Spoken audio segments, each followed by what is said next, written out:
Hey friends, welcome back to the channel for another video today. I am at the trail again. I am getting walk 5 of 4.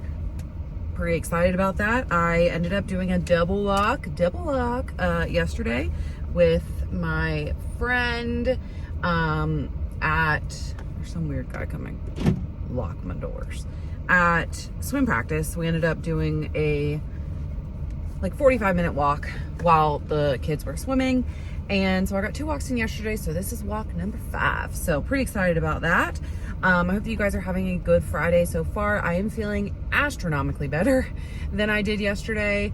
I think the double walks and the water and the increased protein and all of that really helped me out. However, I do want to say that my sister came over for lunch yesterday, because sometimes she does that when I have my niece, and she ate my leftovers from Olive Garden, and she pretty much right after started saying that she felt sick.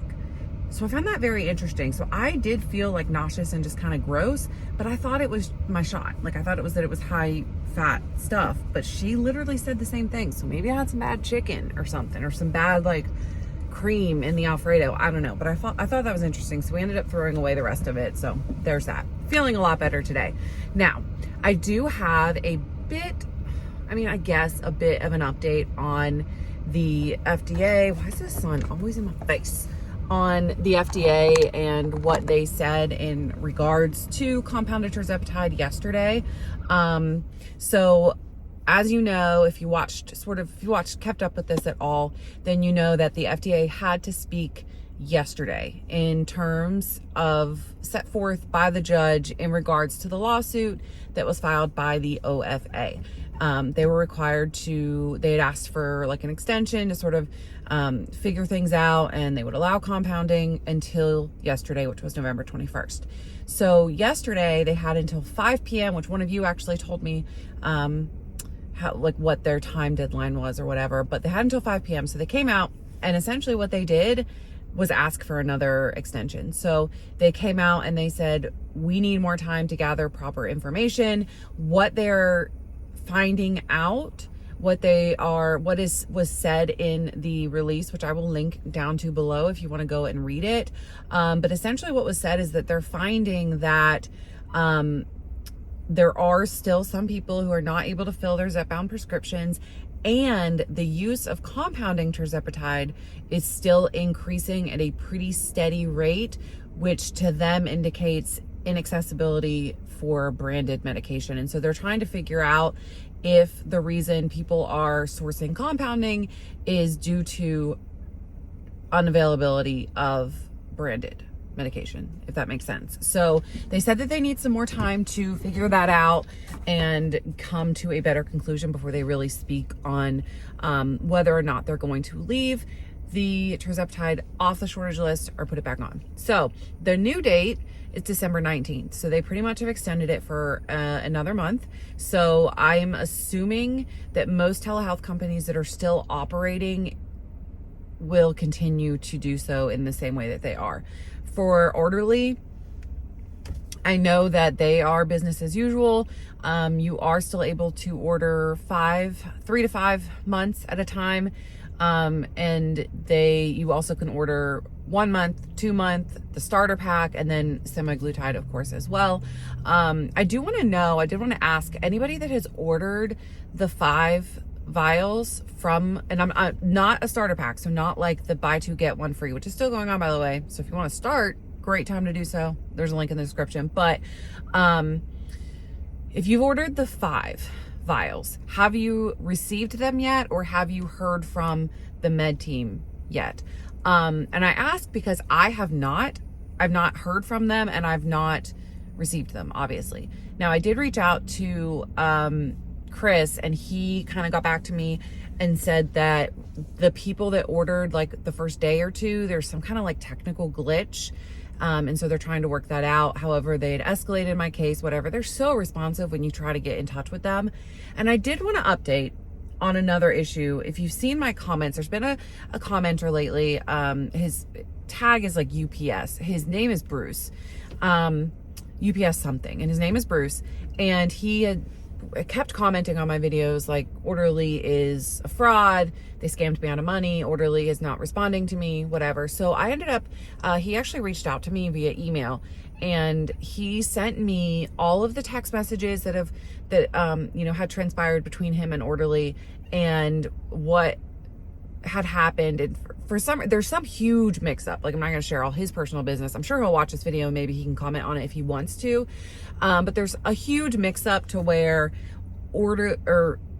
there's confusion on Red Rock having delivered compounded Tirzepatide to him under his name, which they did, but Orderly thought that was their one that they had sent through for him, and that was a PCP one that Bruce had gone to his primary doctor for, and they had sent through. So I guess when they look up his name on Red Rock, it's given some confusion. So getting through to somebody about that on like their normal text line was proving difficult for him. So I actually gave him, which anybody can find on the website, but I gave him Chris's email, and he said with like almost instantly they escalated his case, and he had a call with them scheduled for today where he was going to go through and they were going to try and make it right. And I do know just from reading that email that they refunded the one in September. Like, they went ahead and issued a refund for the one that is in question. So I do think that they definitely messed something up with him, like something, wires got crossed or whatever. But once he was put in touch with the right people, I think they are working it out. And so I wanted to update on that because I know a lot of people have seen those comments, and I have never heard literally anything negative about Orderly. And so when I would see his comments, I'd be like, what is going on? Like, this just doesn't make sense. There's got to be more to this story. And he is right. It's just, again, wires crossed. So I think they're figuring out that situation.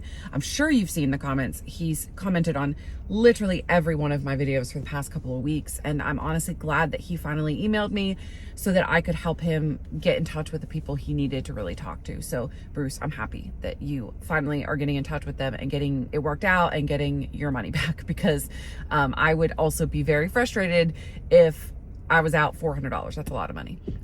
So that's kind of my little update. There's an update, but there's not one. So compounding is not ending today, I guess we can say. And now we will find out, hopefully right before Christmas on December 19th, the fate. Now, I do want to say, I keep remembering all these things that I want to say about this. I think it's quite interesting. You guys can comment below what your thought is on this, but I find it very interesting that they were relatively quick to remove Tirzepatide from the list, right? Within a month or so from when Eli Lilly reported that the shortage was over, they removed it, right? October 2nd. And now in November, so pretty much instantly after that, because the OFA filed their lawsuit on the 7th, pretty much instantly after that, they have not been able to sufficiently prove, because if they could, they would have yesterday. They're not able to sufficiently prove that the shortage is over, which I find very interesting. So why was it removed? If you didn't have the proof in the first place to remove it, why was it removed, right?